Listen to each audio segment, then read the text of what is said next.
আসসালামু আলাইকুম, কেমন আছেন আপনারা সবাই? আলহামদুলিল্লাহ, আপনাদের দোয়া ও ভালোবাসায় আমি অনেক ভালো আছি। তো আপনাদের সাথে আজকে আমি শেয়ার করব কিভাবে আপনারা ফাতায়ের পিৎজা বানাইবেন। তো কিভাবে আপনারা আটা গুলাবেন বা চেনবেন, যেটাই বলেন না কেন, তো সেটাই আপনাদের সাথে আমি আজ শেয়ার করব। তো দেখতে থাকুন। তো আমি প্রথমে আটা নিয়ে নিছি, তারপর আমি দিব তেল,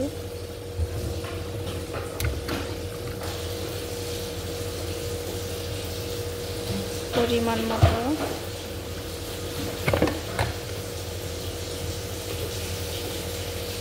লবণ,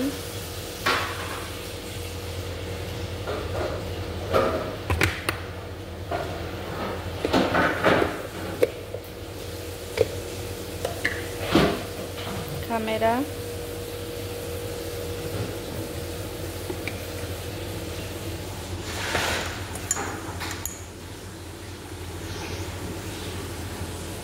open সবাই।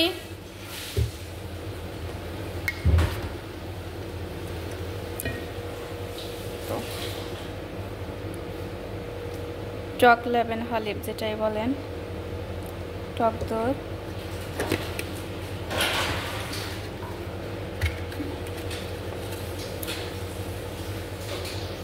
দিয়ে দেব টক দই,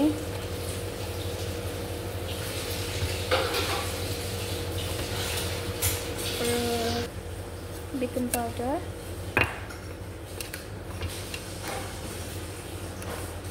বেকিং পাউডার,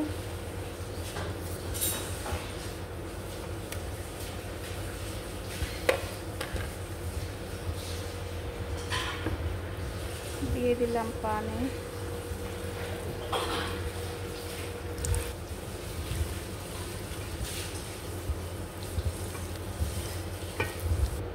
তো আমার আটা চেনা হয়ে গেছে। আপনারা এভাবে ভালোভাবে চেনে নেবেন। এখন আমি আধা ঘন্টা আটকিয়ে রাখবো এটা।